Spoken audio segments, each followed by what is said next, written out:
Olá! A ideia desse vídeo é discutir com vocês o que é ciência. E, na verdade, essa é uma questão que a gente ainda não tem uma resposta definitiva, não existe um conceito fechado do que seja ciência. Mas existe um campo de estudos que a gente chama de epistemologia da ciência, que vai se preocupar em entender como é que o conhecimento científico é construído, que já tem algumas respostas e que já conseguiu estabelecer o que não é ciência, né? E algumas características que são comuns à maior parte dos trabalhos científicos. Isso porque ele tem uma relação muito grande com a história da ciência, e quando a gente pensa em episódios históricos, a gente percebe que existem várias formas de se produzir ciência. Eu vou fazer essa discussão com vocês em cima de um artigo do Daniel Gil Pérez, que tem o título Por uma Imagem Não Deformada da Ciência.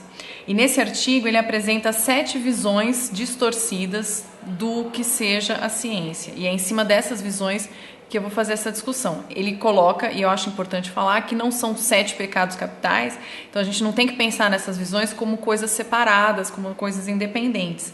Na verdade, elas se interrelacionam e constroem no imaginário das pessoas o que seja ciência.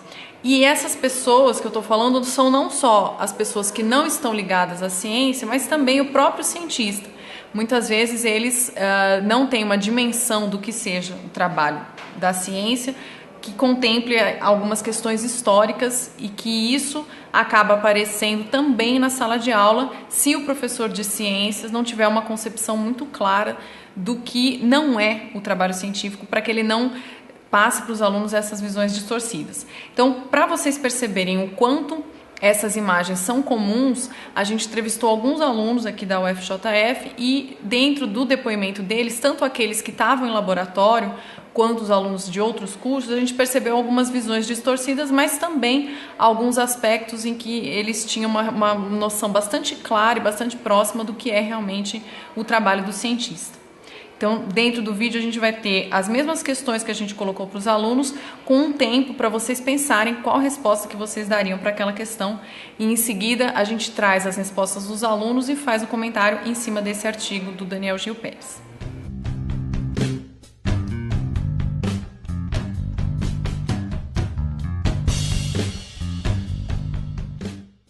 Quando falo em cientista, eu penso Einstein, assim, daquele jeito meio doido, assim.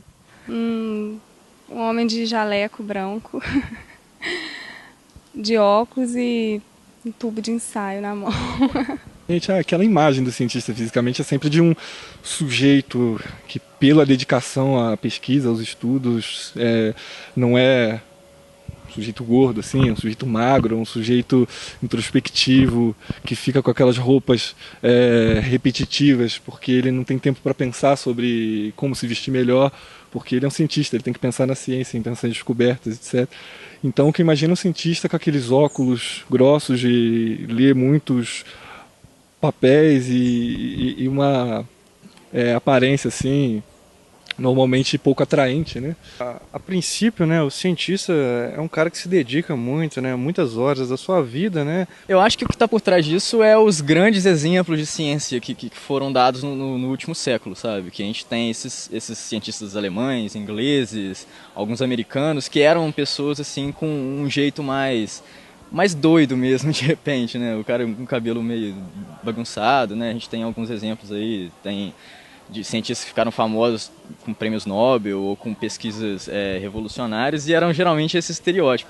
O que a gente percebe nas respostas é a imagem do cientista de senso comum como sendo alguém louco, que não tem cuidado com a aparência, uma pessoa desvinculada e não preocupada com outras relações sociais, então muito focada, muito dedicada, né, apareceu aí nas falas, à ciência, que estuda muito, e isso ajuda a construir a imagem da ciência como algo distante, né? Dificilmente os alunos se identificam com essa imagem de uma pessoa louca porque estuda coisas muito difíceis e que são, portanto, muito inacessíveis. Ao mesmo tempo, a gente ouviu uma das entrevistadas falando explicitamente que o cientista era um homem, né? Então, se a gente retomar o imaginário que outras pesquisas apontam, geralmente ele não vai ser só homem, mas vai também ser branco, ser europeu, e isso contribui para uma imagem de ciência, né? Porque a gente chama de uma visão elitista de ciência. Ao mesmo tempo também que não apareceu nas falas o fato do cientista trabalhar em grupos. Então, quando ele fala que o cientista tem uma dificuldade de se relacionar com outras pessoas, isso descaracteriza um aspecto muito importante da produção da ciência. A ciência é produzida num trabalho coletivo e em diferentes escalas esse trabalho vai ser sempre feito por mais de uma pessoa. E por isso que a gente tem que tomar cuidado ao ensinar, ao falar de ciência, para não reforçar essa visão elitista e individualista do cientista. A gente ouve alguns desses depoimentos de pessoas que estão trabalhando no laboratório e que percebem isso, o quanto a ciência depende de outras pessoas para ser produzida e até mesmo na questão do contexto brasileiro, que a pesquisa é produzida em universidades, então além de ser pesquisador, ele também vai ser um professor. Isso tudo ajuda a gente a desmistificar essa ideia de que a ciência seja produzida por um único gênio trabalhando sozinho. Mas a gente vê que isso tem mudado cada dia mais, a gente tem essa questão de pessoas que, como a ciência hoje é uma coisa muito global, né, existe a necessidade de um network maior, sair daquele conceito antigo de um cara que fica mais reservado, acho que nesse sentido. Então assim, eu acho que a maior parte das pessoas tem na cabeça aquele cara de jaleco, com cabelo desgrenhado, né? Isso não corresponde na realidade a maior parte das vezes, ainda mais no Brasil, onde a pesquisa científica é feita dentro das universidades e onde professores são contratados para se fazer pesquisa também. Então a gente costuma ver, pelo menos na prática, pessoas mais normais, né, dia a dia, assim, pessoas que usam camisa de botão, uma gola polo no máximo e cabelo arrumadinho. Ela é muito mais feita de pessoas que não são famosas do que de pessoas que ficaram famosas, né?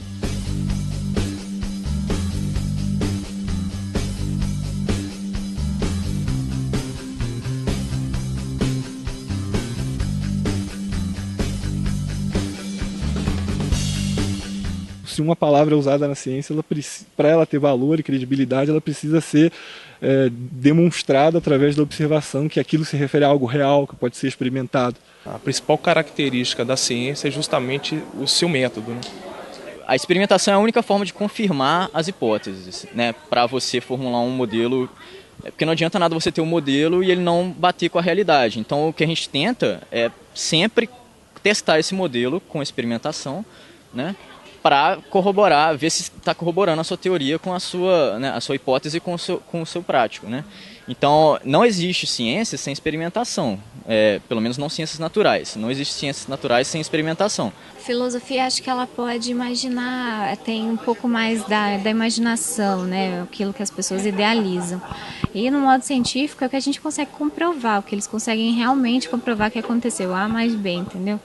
Aí eu acho que é mais nesse sentido mesmo, que o lado filosófico é um pouco mais idealizado e o científico é bem realista, bem pé no chão, aquilo que a gente consegue constatar. O que a gente percebe nessas respostas é uma vinculação muito forte da ciência com a observação do real, né, e com a experimentação. E o que a gente sabe a partir da história da ciência é que nem sempre existe essa necessidade de que ocorra um experimento. Então, por exemplo, a gente tem a teoria do Big Bang, que explica como que o universo se formou e que ela é impossível de ser reproduzida em laboratório. Então, existem também teorias que são formuladas a partir de outras fontes, talvez até o trabalho de outros cientistas, que não necessariamente há experimentação. E a observação, que também é apontada como sendo uma coisa muito importante pelos alunos, mas por várias pessoas que pensam sobre ciência, na verdade ela não é uma observação isenta, né? Eu não estou em contato direto com o real, eu estou interpretando o real a partir de uma teoria, de uma forma de entender aquele fenômeno real. Então, o problema dessas perspectivas, muito vinculadas à experimentação, à observação, é que elas veiculam uma ideia de uma ciência que seja empírico-indutivista, né? Empírico. Então, ela tem, a partir da observação de uma série de dados, é que eu vou chegar a leis e teorias, e essas teorias elas têm uma capacidade de generalização que podem ser aplicadas, então, a outras situações. Então, ela vai ser empírica e indutiva ao mesmo tempo. E isso, em alguns casos, é válido, mas nem sempre, né? Então, pelos exemplos que eu dei, acho que fica claro. Um outro problema que está associado a essa ideia de como a ciência é produzida e que aparece nos depoimentos é uma visão rígida. O que seria essa visão rígida? A gente entende, algumas pessoas entendem que exista um método científico, e aí com letra maiúscula, método científico, como uma sequência de etapas a serem seguidas para produzir o conhecimento. E como eu comentei naqueles outros exemplos, nem sempre a sequência vai ser a mesma. E eu não chego no laboratório para observar e para coletar dados sem ter hipóteses prévias, sem ter uma teoria que me ajude a interpretar aqueles dados. Então, muitas vezes, aquela ordem que aparece como sendo a ordem padrão do método científico, que alguns livros didáticos até têm no início dos textos, nem sempre ela vai ser seguida e nem sempre eu vou ter todas aquelas etapas. Então, a ideia de que você tenha um único método científico veicula uma visão rígida, algorítmica, uma visão infalível de ciência que não corresponde à realidade. E um outro problema que deriva dessas duas ideias é que você tem uma visão exclusivamente analítica de ciência, ou seja, você pensa só nos experimentos de forma isolada e nos trabalhos isolados, desconsiderando que muitas vezes o trabalho do cientista vai se construir ao organizar, ao reunir uma série de dados e de resultados de pesquisa em uma nova teoria. Então, a gente tem uma série de episódios na história de cientistas que tiveram esse trabalho de organizar um conjunto de dados que já tinha sido produzido para produzir um conhecimento novo.